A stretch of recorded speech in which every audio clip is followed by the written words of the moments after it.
মুখের রুচি আল্লাহ তাআলার বড় একটা নিয়ামত, বড় একটা দান। আমরা বাঙালি, আমাদের মুখে অনেক রুচি। আমরা ডাল দিয়ে ভাত খেয়েও আলহামদুলিল্লাহ বলতে পারি। এমন অনেক লোক আছে যারা টাকা দিয়ে ডাক্তার দেখিয়েও রুচি আনতে পারে না, খেতে পারে না। আসসালামু আলাইকুম, আশা করি সকলেই ভালো আছেন। আলহামদুলিল্লাহ আমরাও ভালো আছি। নতুন আরেকটু ভিডিও নিয়ে হাজির হয়েছি। ফ্রিজে মাংসও নাই, দামি দামি মাছও নাই, তাই বলে কি খাওয়া বাদ যাবে? না, আমরা বাঙালি, আমরা কিন্তু সস্তা খাবার দিয়েই অনেক মজার মজার আইটেম তৈরি করতে পারি, আর সেগুলোই আপনাদের সাথে শেয়ার করছি। আলহামদুলিল্লাহ, আল্লাহ তাআলা মুখে অনেক রুচি দিয়েছেন, যা খাই তাই ভাল লাগে। এই যে দেখেন, সবজি রান্না করছি, বিভিন্ন রকমের সবজি আর কি ডাল দিয়ে সিদ্ধ করে নিয়েছি মশলা দিয়ে, আর এখন সেগুলো বাগার দিলাম। এটা কিন্তু খেতে ভীষণ মজা লাগে। এই যে লাস্টে যে একটা বাগার দিলাম, বাগারের যে একটা ফ্লেভার পুরাটা কিন্তু আমার সবজির সাথে মিশে গিয়েছে। আর এটা আপনি ভাতের সাথে খেতে পারেন, রুটির সাথে খেতে পারেন। খুবই একটা মজাদার খাবার, আমার কাছে ভীষণ পছন্দের একটি খাবার। এটা গরম গরম খেতে খুবই ভালো লাগে। আমার সবজি রান্না শেষ। এই যে আরেকটি বাঙালির প্রিয় খাবার ডিম, ডিম ছাড়া চলেই না। সেই ডিমটাই আর কি তেল মরিচ দিয়ে ভেজে নিচ্ছি। যাদের ঘরে ছোট ছোট বাচ্চা আছে তাদের ঘরে যদি মাছ মাংস নাও থাকে সমস্যা নাই, কিন্তু ডিম না হলে চলবে না, ডিম থাকতেই হবে। আর এখন আমি সেই ডিমকে তেলের মধ্যে গুল গুল করে ভেজে নিলাম। আমার ডিম ভাজি শেষ। এদিকে হচ্ছে কুকারে ভাতটাও বসিয়ে দিয়েছি, সেটাও হয়ে গিয়েছে। সেটাকেও আর কি একটা লাঠি দিয়ে খুঁচিয়ে খুঁচিয়ে নেড়ে চেড়ে দিচ্ছি, যাতে শক্ত না হয়ে যায়। আর এই দিকে হচ্ছে মশলা কষিয়ে নিচ্ছি। এটা হচ্ছে চাল কুমড়া দিয়ে রান্না করব আজকে, কিন্তু আমার কথার ফাঁকে ফাঁকে চুলাটাও আর বাদ যাবে না। নেড়ে চেড়ে আর কি পুরোটা ভিডিওতেই কিন্তু রান্না করব, বিভিন্ন রকমের রান্নার আইটেম থাকবে আজকে। আজকের ভিডিওটা একটু ব্যতিক্রম ধর্মী। সবসময় একঘেয়েমি ভিডিও করতে ভালো লাগে না, সেই কারণে আজকে একটু অন্যরকম ভিডিও করলাম। পুরাটাই আর কি রান্না দিয়েই সাজিয়েছি। আর এইদিকে বাঙালির সস্তা একটা খাবার, জাতীয় মাছও বলতে পারেন বাঙালির, সেটা হচ্ছে পাঙ্গাস মাছ। এই পাঙ্গাস মাছকে, সস্তা মাছকে আমি আর কি তেলের মধ্যে লালচে করে ভেজে নিচ্ছি এপিট ওপিট করে। এটা কিন্তু আমি চাল কুমড়া দিয়ে রান্না করব। আর এটা আমার ভাজা প্রায় শেষের দিকে। বাচ্চাদের কিন্তু পাঙ্গাস মাছ ভীষণ পছন্দ, কারণ এতে কাটা কম থাকে, একটু তৈলাক্ত, সে কারণে খুব মজা করে আর কি খায় বাচ্চারা। আজকে আমি চুলার 12টা বাজিয়ে দেবো। এই যে দেখেন, একটার পর একটা কিন্তু আমি রান্না করেই যাচ্ছি। এখন এই যে মশলার মধ্যে আর কি একটা আলু কুচি কুচি করে কেটে দিয়েছি, এটাকে এখন লালচে করে এপিট ওপিট ভেজে নেব। খুন্তি দিয়ে যুদ্ধ হবে। আর এই দিকে আমি চাল কুমড়া কষিয়ে ঝোলটা দিয়ে দিয়েছি, আর যে মাছ ভেজেছি সেটাই আর কি দিয়ে দিলাম। এখন হচ্ছে মিডিয়াম হাই হিটে আর কি ঢাকনা দিয়ে ঢেকে তারপর এটাকে রান্না করব, তাহলে কিন্তু হয়ে যাবে 10 মিনিটের মধ্যেই আর কি রান্নাটা শেষ হয়ে যাবে। ওই তো শুরুতে বললাম, আমরা বাঙালি, আল্লাহ তাআলা আমাদের মুখে অনেক রুচি দিয়েছে, আলহামদুলিল্লাহ, যা খাই তাই মজা লাগে। সে কারণেই আর কি রান্না করে সস্তা উপকরণ দিয়েই কিন্তু আমরা মজার মজার আইটেম এই তো রান্না করছি। রান্না করতে করতে কিন্তু একটা অভিজ্ঞতা হয়ে যায়, কোনটাতে কোন মশলা লাগবে, কতটুকু লবণ লাগবে। এখন কিন্তু রমজান মাস চলছে, রোজা রেখে কিন্তু সকলে রান্না করছি, তারপরেও কিন্তু আলহামদুলিল্লাহ সকল রান্নাই টেস্ট হয়, সবকিছুই ঠিকঠাক থাকে। আমার আলু ভাজি শেষ, সেই কড়াইতেই আর কি তেল দিয়ে দিলাম, কাঁচামরিচ পেঁয়াজও দিয়ে দিলাম। এখন হচ্ছে হালকা মশলা দিয়ে নেড়ে চেড়ে নেব। ওই তো বললাম, সস্তা সস্তা উপকরণ, সস্তা মাছ।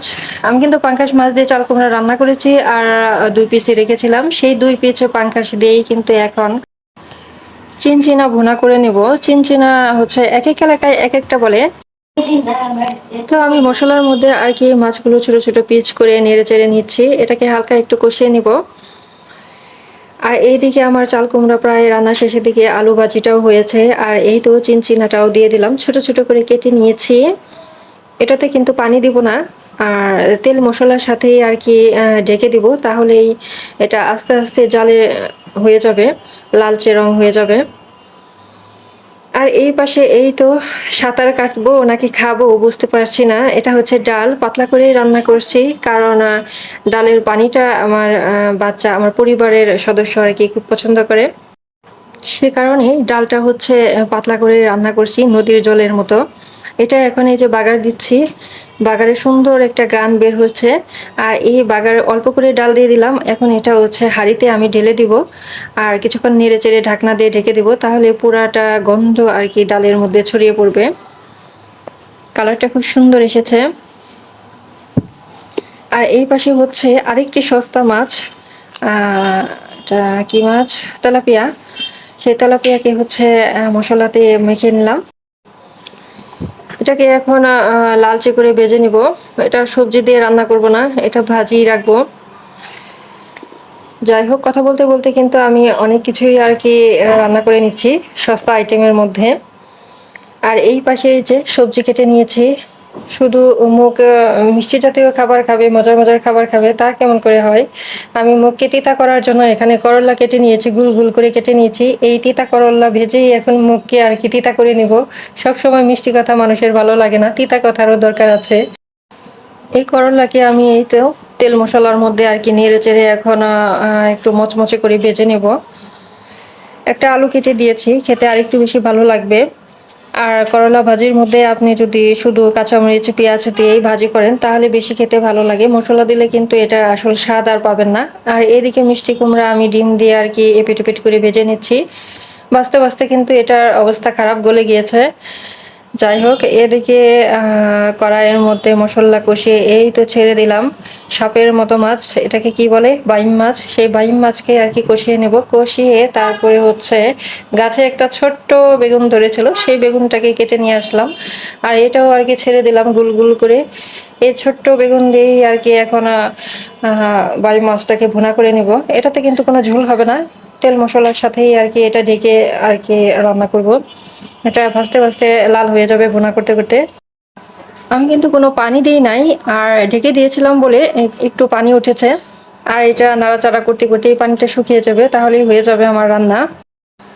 আমি কিন্তু ভিডিও দীর্ঘদিন ধরে করি, মাঝখানে বছরখানেক গ্যাপ দেওয়ার কারণে আমার চ্যানেলটা আর কি ডাউনে চলে যায়। তারপরও হাল ছাড়িনি, চেষ্টা করে যাচ্ছি। এখন হচ্ছে আমি ছোট মাছ দিয়ে বেগুন দিয়ে হাতে মেখে আর কি রান্না করব, ভুনা করব। চিংড়ি মাছ দিয়ে হাতে মেখে রান্না করলে কিন্তু খুব সুন্দর একটা তেল মশলার গ্রান বের হয়, আর খেতেও ভালো লাগে। এটাতে পানি হবে না, এটা শুকনা শুকনা হয়ে যাবে, ভুনা করব। শুক্রিয়া, আলহামদুলিল্লাহ, আল্লাহ তাআলা আমাদের কত নিয়ামত দিয়েছে, আমরা কতভাবে কত কিছু রান্না করে খাই। আল্লাহ তাআলার নিয়ামত আর কি বলে গুণে শেষ করা যাবে না। এই পাশেও রান্না করেছি, মাছ ভুনা করেছি কাঁচামরিচ পেঁয়াজ দিয়ে। আর এই পাশে হচ্ছে ইলিশ মাছ রান্না করেছি। এত কিছু ভিডিওতে আসলে ধারণ করাও যায় না, তারপরও আমি অনেক কিছু আজকে দেখিয়েছি সিম্পলের মধ্যে। আর এই দিকে ভাতের পিরামিড, ভাতের পিরামিডের উপরে দেখেন ডিম বসে আছে, এভারেস্ট জয় করে ফেলেছে। এই পর্যন্তই, ভিডিও আর লম্বা করব না। এই পর্যন্ত যারা ধৈর্য ধরে দেখেছেন তাদেরকে অসংখ্য অসংখ্য ধন্যবাদ। আর ভিডিও দেখতে দেখতে বিন্দু পরিমাণ যদি কোথাও ভালো লেগে যায় অবশ্যই লাইক কমেন্ট শেয়ার করবেন আর সাবস্ক্রাইব করে রাখবেন, তাহলে নিত্য নতুন ভিডিও আপনার নোটিফিকেশনে চলে যাবে। সবার সুস্বাস্থ্য কামনা করে এখানেই বিদায় নিচ্ছি। আল্লাহ হাফিজ।